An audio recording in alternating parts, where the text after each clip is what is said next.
Today's video is going to be pretty short, but it is important.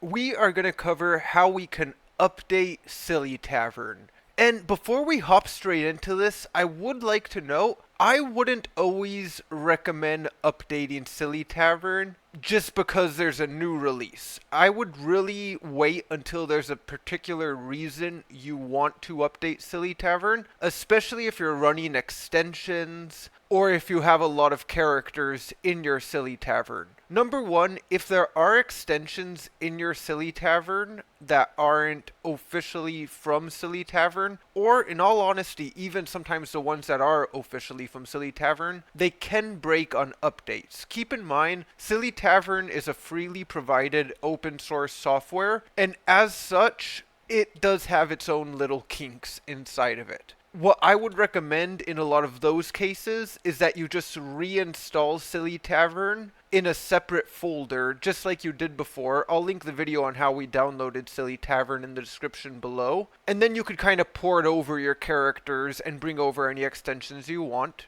And then after that's working, maybe you could update SillyTavern. But if you just want to get your own SillyTavern working, or if you are having some issues with SillyTavern that are due to it being from an older version, then this video will 100% be for you. And importantly, you can't actually update SillyTavern from within SillyTavern. If you're looking for like a button that will say update somewhere, you're not going to find it. What you're actually going to need to do is close out your SillyTavern and then come to this folder where you have SillyTavern, and I'm going to Control C to stop SillyTavern.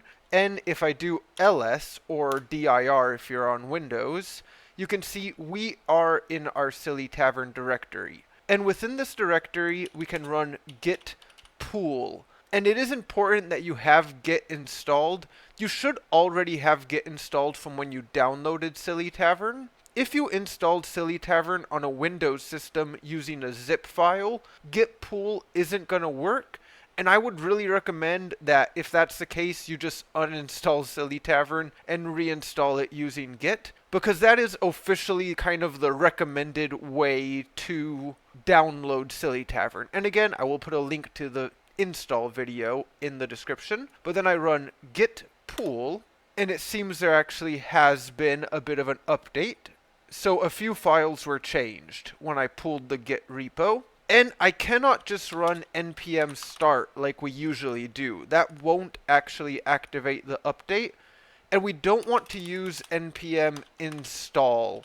We are instead going to use the start.sh file that's inside of SillyTavern. And this is running npm install in the backend. But something I've noticed is sometimes when I run npm install, it has a tendency to break things with the audits and whatnot, especially when you're running updates. So it works a lot better to just use start.sh, and to run this bash file, you need to put /, make sure your slash is going in that direction, and then start.sh, and then hit enter, and it should install SillyTavern, or install the update to SillyTavern, and it will launch it just where you were, and I believe we need to connect our API.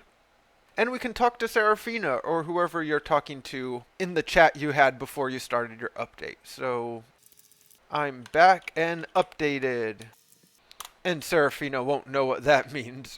But like I say, really short video. I hope it's helpful for you guys if you do need to update SillyTavern. And as always, we will be going into some really fun stuff in future videos. Probably what we will be going over next is some more memory summarization techniques. And fingers crossed, we will be getting Vroid models working in SillyTavern really soon. I think that'll be a super fun video. So stay tuned. I hope you guys are having a great day, and I can't wait to see you in the next video.